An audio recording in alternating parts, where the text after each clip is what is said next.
আয়োজনে 4টি মজার মজার বরফি বা সন্দেশ রেসিপি শেয়ার করব একই সঙ্গে একই ভিডিওতে। আসসালামু আলাইকুম everyone, welcome to Afsara's mini kitchen.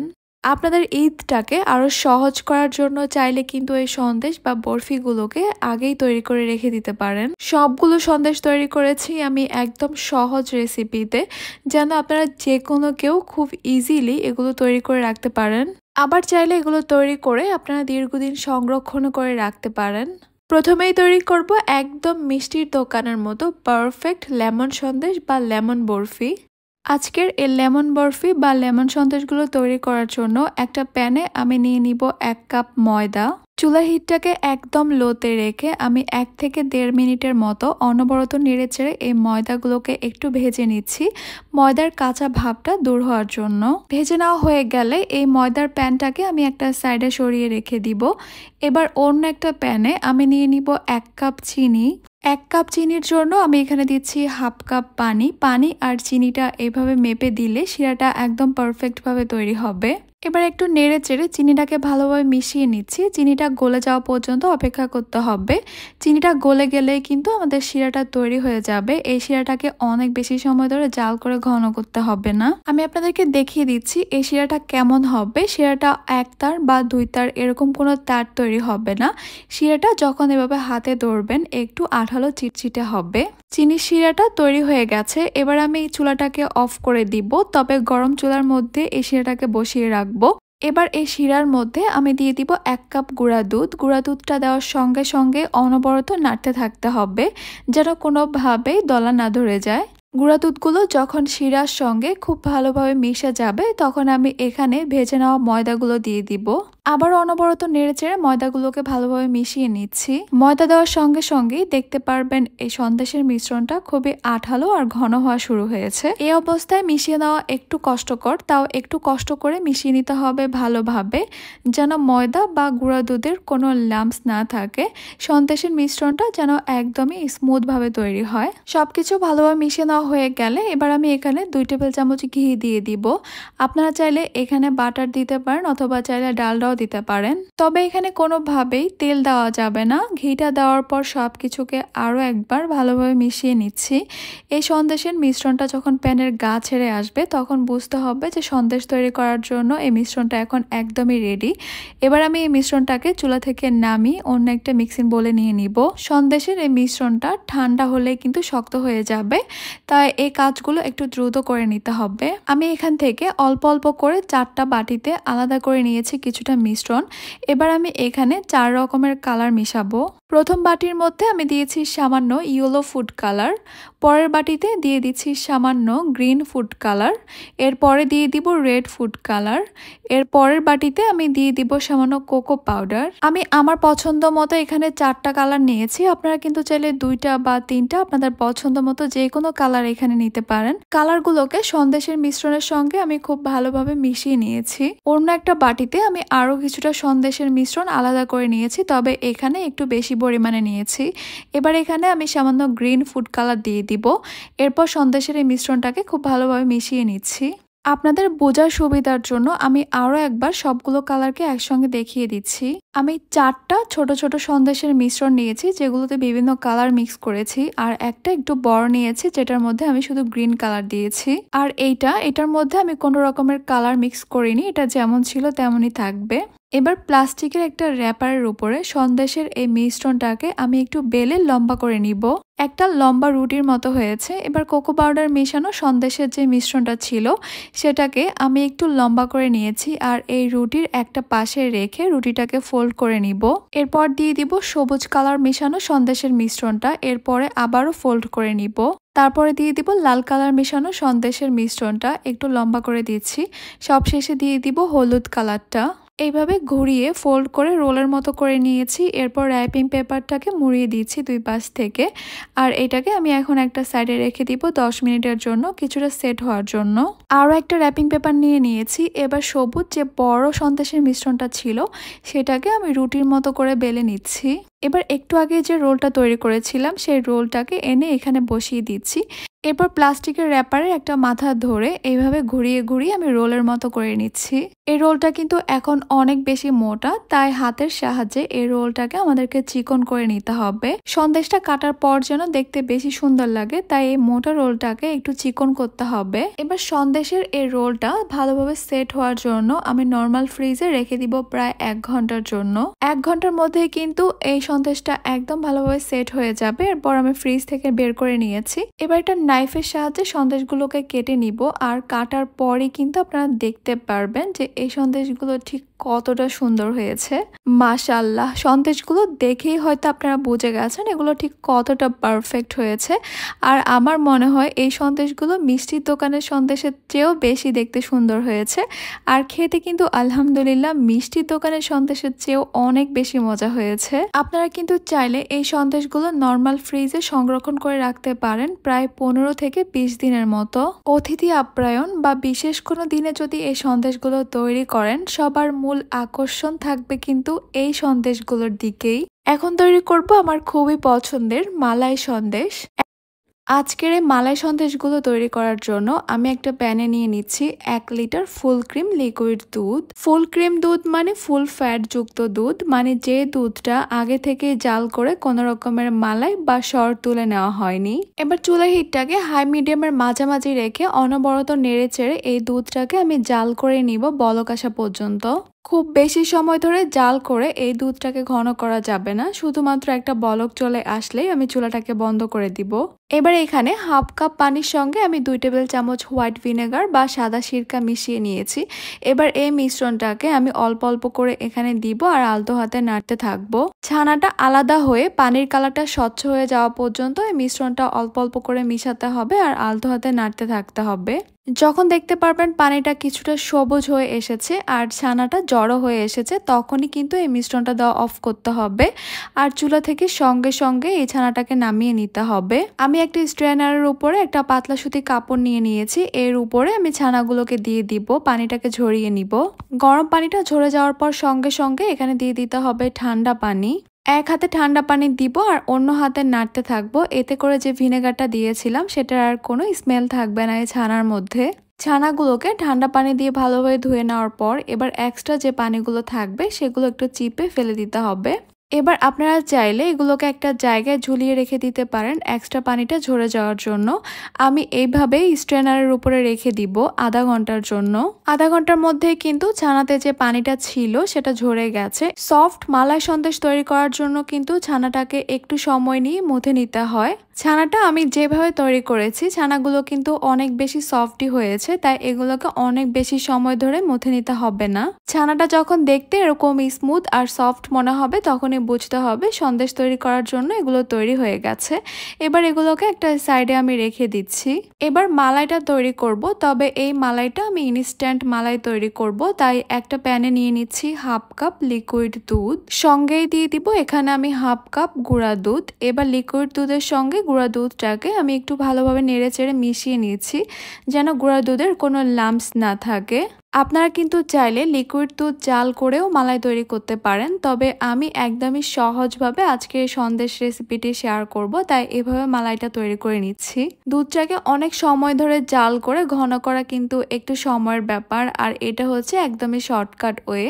এবার আমি এখানে দিয়ে দিচ্ছি 1/3 কাপ চিনি। 1/3 কাপ চিনিতে খুব একটা বেশি মিষ্টি হবে না, তবে মিষ্টির পরিমাণটা আপনারা আপনাদের টেস্ট অনুযায়ী বাড়িয়ে কমিয়ে অ্যাডজাস্ট করতে পারবেন। চুলার হিটটা একদম লোতে রেখে অনবরত নেড়ে চেড়ে চিনিটা গলে যাওয়া পর্যন্ত জাল করে নিতে হবে। চিনিটা গলে যাওয়ার পর কিন্তু মালাইয়ের কালারটা একটু চেঞ্জ হয়ে যাবে, তখন বুঝতে হবে যে চিনিটা সম্পূর্ণভাবে গলে গেছে। ঠিক এই অবস্থায় আমি ছানাটা এখানে দিয়ে দিব। এরপর ছানাটাকে মালাইয়ের সঙ্গে খুব ভালোভাবে মিশিয়ে নিব। চুলার হিটটা একদমই বাড়ানো যাবে না, লোতেই রাখতে হবে, তা না হলে যে কোনো সময় কিন্তু প্যানের মধ্যে লেগে যেতে পারে। এইভাবেই অনবরত নেড়ে চেড়ে ছানা আর মালাইটাকে একসঙ্গে মিশিয়ে নিতে হবে। এরপর আরও কিছুক্ষণ জাল করে এগুলোকে একটু শুকিয়ে নিতে হবে। যখন দেখতে পারবেন যে ছানার এই মিশ্রণটা প্যানের গা ছেড়ে আসছে, তখন বুঝতে হবে যে সন্দেশ তৈরি করার জন্য এই মিশ্রণটা এখন একদম ভালোভাবে তৈরি হয়ে গেছে। নামানোর ঠিক আগে আপনারা যদি চান ফ্লেভারের জন্য এখানে সামান্য এলাচ গুঁড়া দিতে পারেন, তবে আমি এখানে কোনো রকমের ফ্লেভার পছন্দ করি না, তাই আমি দিচ্ছি না। সন্দেশের এই মিশ্রণটাকে আমি এখন চুলা থেকে নামিয়ে নিব আর একটা স্কোয়ার শেপের মোল্ডের মধ্যে আমি এগুলোকে সেট করে নিব। আমি একটা বেকিং পেপার সেট করে নিয়েছিলাম মোল্ডের মধ্যে, আপনারা যে কোনো মোল্ডের মধ্যে এগুলো সেট করতে পারবেন। বেকিং পেপারটা সেট করে দিলে সন্দেশগুলো তুলতে একটু সুবিধা হবে, তবে না দিলেও কোনো সমস্যা নেই। সন্দেশের উপরের দিকটা আমি একটা স্প্যাচুলার দিয়ে একটু সমান করে দিচ্ছি। এরপর সম্পূর্ণ ঠান্ডা হওয়ার জন্য এটাকে একটা সাইডে রেখে দিব। ঠান্ডা হয়ে যাওয়ার পর 1 ঘন্টার জন্য আমি নর্মাল ফ্রিজে রেখে দিব। এতে করে এই সন্দেশটা একদম ভালোভাবে সেট হয়ে যাবে। 1 ঘন্টা পর আমি ফ্রিজ থেকে সন্দেশটাকে বের করে নিয়েছি আর দেখতেই পাচ্ছেন মাশাআল্লাহ সন্দেশটা কিন্তু খুব সুন্দরভাবে সেট হয়েছে। এরপর আমি আমার পছন্দ মতো সন্দেশগুলোকে স্কোয়ার শেপ করে কেটে নিচ্ছি, আপনারা আপনাদের পছন্দ মতো কেটে নেবেন। সন্দেশগুলো দেখতে একটু বেশি সুন্দর লাগার জন্য আমি সামান্য স্যাফরন আর পেস্তা বাদাম দিয়ে সাজিয়ে নিচ্ছি। বাস তৈরি হয়ে গেল আমাদের মালাই সন্দেশ। আমি একটা সন্দেশ কেটে আপনাদেরকে একটু দেখিয়ে দিচ্ছি, দেখেই আপনারা হয়তো বুঝে গেছেন এই সন্দেশটা কতটা সফট, কতটা তুলতুলে নরম হয়েছে।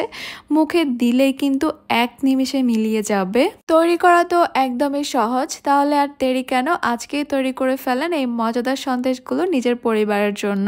যেহেতু এখন রমজান মাস, সবার বাসায় খেজুর থাকে, তাই এখন তৈরি করব আমি খেজুরের বরফি বা খেজুরের সন্দেশ। প্রথমেই নিয়ে নিচ্ছি হাফ কাপ কাজু বাদাম। কাজু বাদামের পরিমাণটা একটু বেশি নিয়েছি। কাঠ বাদাম নিয়ে নিচ্ছি 1/4 কাপ। আখরোট নিয়ে নিচ্ছি 1/4 কাপ। পামকিন সিড বা মিষ্টি কুমড়ার বিচি নিয়ে নিচ্ছি 1/4 কাপ।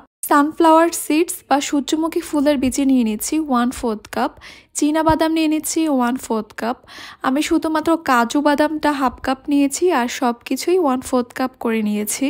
আমি যত রকমের ড্রাই ফ্রুটস নিয়েছি সবগুলোই যে নিতে হবে এমন ব্যাপার না, আপনার হাতের কাছে যেগুলো অ্যাভেলেবেল থাকবে ওগুলো দিলেই হবে। আর এখন কিন্তু যে কোনো সুপার শপ বা বড় বাজারে এগুলো খুব ইজিলি পেয়ে যাবেন। এখানে আমি 500 গ্রামের মতো খেজুর নিয়েছি, যে কোনো জাতের খেজুরই নিতে পারবেন, শুধুমাত্র খেয়াল রাখতে হবে খেজুরটা যেন একটু নরম হয়। খুরমা দিয়ে কিন্তু খুব একটা বেশি ভালো হবে না। সবগুলো খেজুরের বিচি ছাড়িয়ে আমি একটা ব্লেন্ডারের জাগে নিয়ে নিচ্ছি। একসঙ্গে সবগুলো করব না, অল্প অল্প করে দিব, কারণ খেজুর অনেক বেশি আঠালো হয়ে লেগে থাকে। কালো কিশমিশ দিয়ে দিচ্ছি 1/4 কাপ। নর্মাল কিশমিশ দিয়ে দিচ্ছি 1/4 কাপ। আপনারা চাইলে যে কোনো একটা দিতে পারেন। তারপরে সব কিছুকে আমি একসঙ্গে ব্লেন্ড করে নিব। ব্লেন্ড করে এরকম একটা পেস্ট হবে, একদম যে ব্লেন্ড হয়ে যাবে তা কিন্তু না, এরকম একটু থেকে গেলে কোনো প্রবলেম নেই। আর যে ড্রাই ফ্রুটসগুলো নিয়েছিলাম সেগুলোকে আমি এরকম একটু কুচি করে নিয়েছি। এবার একটা প্যানে দিয়ে দিচ্ছি হাফ চা চামচ ঘি। ঘিটা মেল্ট হয়ে আসলে আমি ড্রাই ফ্রুটসগুলো দিয়ে দিব।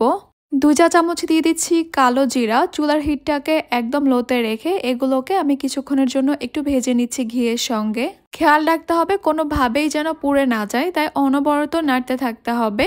কালারটা চেঞ্জ করা যাবে না, শুধুমাত্র খুব সুন্দর একটা গ্রান আসা পর্যন্ত এগুলোকে ভেজে তুলে নিব। আবারও প্যানে দিয়ে দিব 1 চা চামচ ঘি। ঘিটা মেল্ট হয়ে আসলে এবার আমি এখানে দিয়ে দিব খেজুর আর কিশমিশের পেস্টটা। আগেই বলেছিলাম খেজুরের পেস্ট কিন্তু অনেক বেশি আঠালো হয়, তাই প্রথম দিকে হ্যান্ডেল করা একটু অসুবিধা মনে হলো, একটু পর কিন্তু ঠিক হয়ে যাবে। চুলার হিটটাকে কমিয়ে রেখে অনবরত নাড়তে থাকতে হবে কালারটা একদম চেঞ্জ হয়ে আসা পর্যন্ত। যখন দেখতে পারবেন কালারটা চেঞ্জ হয়ে গেছে আর এরকম প্যানের গা ছেড়ে ছেড়ে উঠে আসছে, তখন বুঝতে হবে যে এই মিশ্রণটা কিন্তু একদম রেডি। ঠিক এই অবস্থায় আমি ঘিতে ভেজে নেওয়া ড্রাই ফ্রুটসগুলো এখানে দিয়ে দিব। আবারও সব কিছুকে একসঙ্গে ভালো করে মিশিয়ে নিতে হবে। আর এখন কিন্তু দেখতে পাচ্ছেন খেজুরের যে একটা আঠালো ভাব রয়েছিল সেটাও কিন্তু নেই, আর নরম খেজুরটা কিন্তু এখন অনেকটাই শক্ত হয়ে আসছে।